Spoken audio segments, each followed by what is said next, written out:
Hello बच्चों, आज हम लोग पढ़ेंगे इंस्टीट्यूट ऑफ चार्टर्ड अकाउंटेंट द्वारा जारी किए गए लेखा मानक, जिनको इंग्लिश में हम लोग कहते हैं अकाउंटिंग स्टैंडर्ड। ठीक है, तो पहले हम लोग बात करते हैं AS1 की, जो बहुत ही इंपॉर्टेंट है, एग्ज़ाम में आता है। ये सारे एग्ज़ाम जैसे आपके कॉमर्स के UGC नेट हो गए और जितने भी एग्ज़ाम हैं वहाँ पे ये प्रोवाइड होता है। जितने भी आपके कंपटीशन वाले एग्ज़ाम भी आते हैं, सपोज़ कीजिए CA का हो गया, या फिर अदरवाइज़ जितने भी आपके अपॉइंटमेंट्स होते हैं डिग्री कॉलेज में या इंटर कॉलेज में, वहाँ भी ये एग्ज़ाम में पूछे जाते हैं। अकाउंटिंग स्टैंडर्ड जो है हर एग्ज़ाम में मोस्टली पूछा जाता है, तो उस पर हम लोग ध्यान देते हैं। अकाउंटिंग स्टैंडर्ड में पहला आता है आपका AS1, इसे कहते हैं disclosure of accounting policies.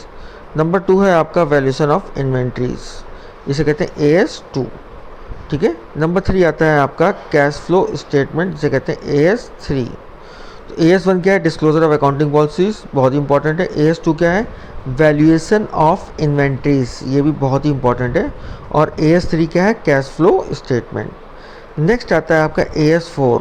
AS4 क्या है? चिट्ठा तिथि के बाद घटी घटनाएं एवं आकस्मिकताएं, contingency and events occurring after the balance sheet date, इसे कहते हैं AS4।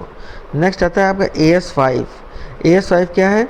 किसी अवधि के लिए शुद्ध लाभ या हानि व पूर्ण अवधि मदे तथा लेखांकन नीतियों में परिवर्तन, नेट प्रॉफिट और loss for the period and extra ordinary items and changes in accounting policies. AS6 आता है डेप्रिसिएशन, बहुत इंपॉर्टेंट AS6 डेप्रिसिएशन। ठीक है, AS1, 2, 3 and AS6 is a very important. AS7 आता है अकाउंटिंग फॉर कंस्ट्रक्शन कॉन्ट्रैक्ट्स, ये भी इंपॉर्टेंट है आपका, अकाउंटिंग फॉर कंस्ट्रक्शन कॉन्ट्रैक्ट्स। ठीक है, नेक्स्ट आते हैं हम लोग आपका जो है AS8। AS8 की बात करते हैं हम लोग। AS8 देखिए यहाँ दिया हुआ है, accounting for research and developments. ठीक है, शोध एवं विकास हेतु लेखांकन। AS9 देखिए क्या है? ये आपका जो है आगम मान्यता, क्या है? आगम मान्यता, से कहते हैं रेवेन्यू रिकग्नाइजेशन। AS10 आइए, AS10 जो है आपका अकाउंटिंग फॉर फिक्स एसेट, बहुत इंपॉर्टेंट है, एग्जाम में काफ़ी बार आ चुका है। AS10 accounting for fix asset.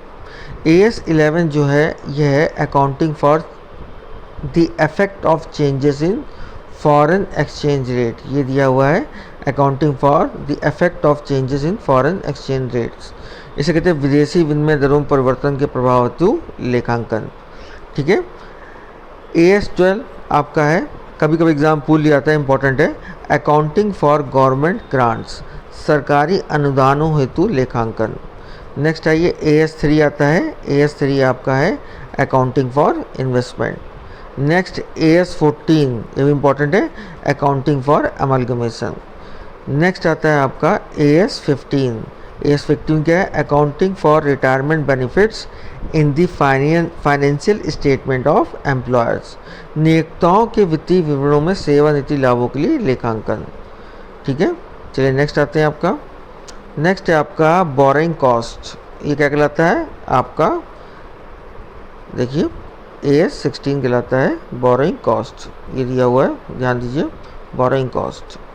Next है AS17 आता है सेगमेंट रिपोर्टिंग, देखिए इसको, देखिए सेगमेंट रिपोर्टिंग। AS18 आता है रिलेटेड पार्टी डिस्क्लोजर, AS18 का है ये है, देखिए रिलेटेड पार्टी डिस्क्लोजर। AS19 क्या है आपका? ये है लीज, बहुत इंपॉर्टेंट है, AS19 काफ़ी आता है, इसे कहते हैं लीज यानी पट्टे। AS20 आता है अर्निंग पर शेयर, ये इंपॉर्टेंट है, अर्निंग पर शेयर AS20। तो AS19 लीज, ये हमेशा ध्यान रखिए, बहुत बार एग्जाम में आ चुका है। और AS20 जो है अर्निंग पर शेयर। AS21 आता है आपका, किस में आता है? कॉन्सोलिडेटेड फाइनेंशियल स्टेटमेंट, एकीकृत वित्तीय विवरण। ठीक है, AS22 आइए, AS22 आता है accounting for tax on income, ये दिया हुआ है, accounting for tax on income. AS23 किस लिए दिया है? AS23 दिया है आपका accounting for investment in associates in consolidated financial statement.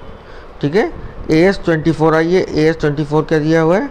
डिसकॉन्टिन्यूइंग operation, बंद हुई क्रियाएं। AS25 देखिए, AS25 क्या है? इंटरिम फाइनेंशियल रिपोर्टिंग, अंतरिम वित्तीय प्रतिवेदन। अब AS26 इज़ वेरी इंपॉर्टेंट, ये बहुत बड़ा एग्जाम में आ चुका है। AS26 क्या है? Intangible assets.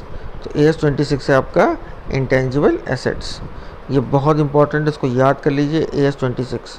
AS27 जो है आपका है financial reporting of interest in joint venture, ये भी इंपॉर्टेंट है, ठीक है, ये भी आता है एग्जाम में। संयुक्त उपक्रमों में हित का वित्तीय प्रतिवेदन। AS28 जो है इम्पेयरमेंट ऑफ एसेट्स, संपत्तियों के मूल्य में क्षति, ये भी देख सकते हैं आप। AS29 है आपका provision contingent liability and contingent assets, ये भी बहुत इंपॉर्टेंट एग्जाम में आता है काफ़ी। आयोजन, संदिग्ध दायित्व एंड संदिग्ध संपत्तियाँ, ये हमने आपको पूरे AS29 बता दी हैं, आप इसको देख सकते हैं। और इसमें काफ़ी जो इम्पोर्टेंट है उसके बारे में मैंने आपको बता दिया है, जो इम्पोर्टेंट है सब के बारे में बता चुका हूँ आपको। आप इसको देखिए और उसको आप देखेंगे तो काफ़ी आपको याद होगा। आप अगर डेली इसको देखेंगे तो 6-7 दिन में, हमारे हिसाब से एक बार भी देखेंगे तो 6-7 दिन में आपको सारे AS आपको याद हो जाएंगे। धन्यवाद। अगर आपको अच्छा लगे लाइक कीजिए और हमारा चैनल जो है सब्सक्राइब कीजिए। Thank you.